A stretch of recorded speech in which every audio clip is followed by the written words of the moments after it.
শিল্প না হলেও ক্ষতিপূরণের দাবিতে সরব বোলপুরের শিবপুরের জমিহারা কৃষকরা।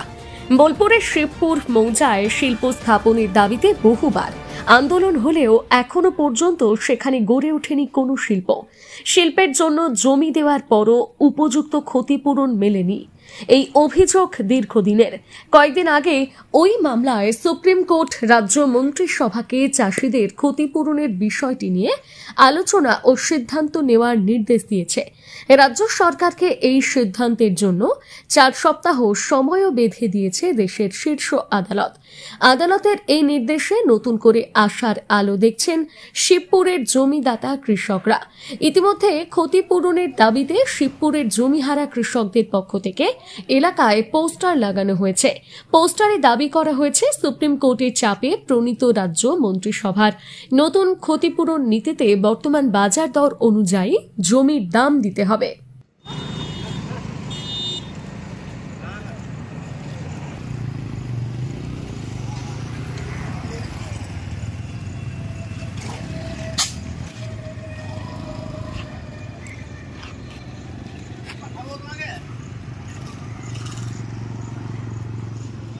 জমি গিয়েছে আমাদের কৃষকরা জমি আমাদের বড়গাদা ছিল 8 বিঘে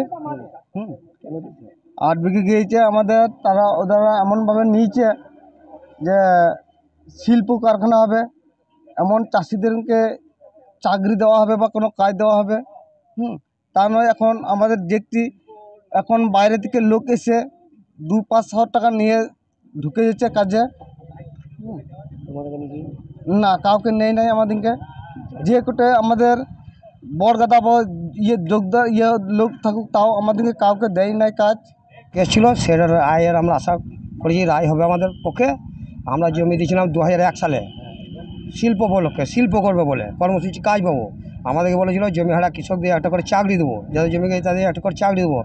বড়গাদার ক্ষেত মজুদার পাট্টাদার তাদের একটা কাজের ব্যবস্থা করব। এখন আমাদের জমি নিয়েছে 24 বছর হলো, 2001 সালে জমি নিয়েছে 25 সাল হলো। এখন আমাদের কাউকে কাজ দেয় নাই, তাহলে আমরা খাবো কি? আমাদের তো কাজ দেওয়ার কথা ছিল। আমাদের কাজ দেওয়া বাদ দিয়ে 3 লাখ 4 লাখ টাকা নিয়ে সব বাইরের লোককে ভরেছে কাজে এখানে। আর আমাদের চাষির ছেলেকে একটাও লাই নাই। না না, কাজ পায় নাই। পুকুর ছিল, পুকুর ভরাটি করে বন্ধ করেছে। পুকুর 3টে পুকুর বন্ধ করেছে ভরাটি করে।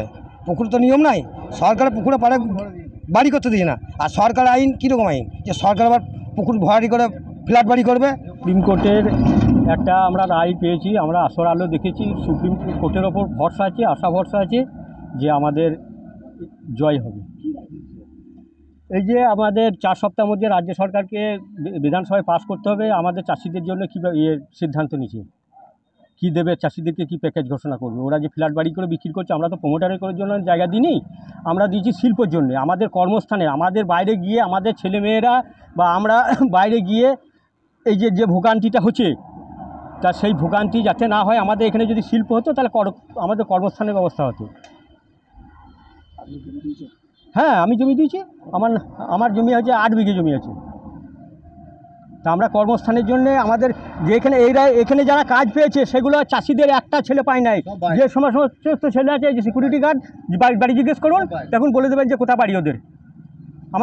ওনাদের বাড়ি এখানে নয়। আর জমি দিয়েছি আমরা, আর কাজ পাচ্ছে অন্য লোকে।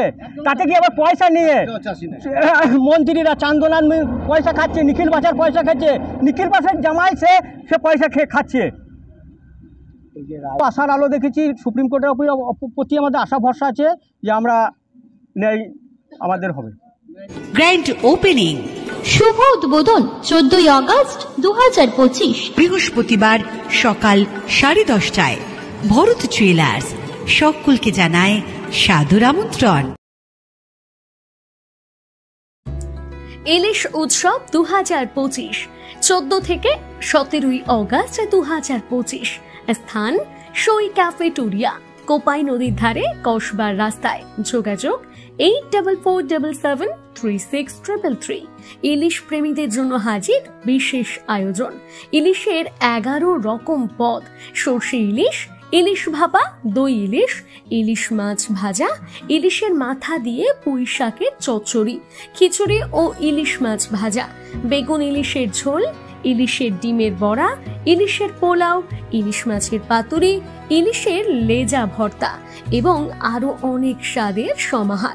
কোপাই নদীর ধারে মনোরম পরিবেশে সুলভ মূল্যে উপভোগ করুন রূপালী ইলিশের স্বাদ।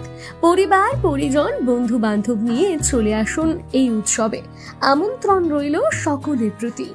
আসুন, খাই, আনন্দ করি আর ইলিশের স্বাদে ডুবে যাই। সই ক্যাফেটেরিয়া। যোগাযোগ 8447736333।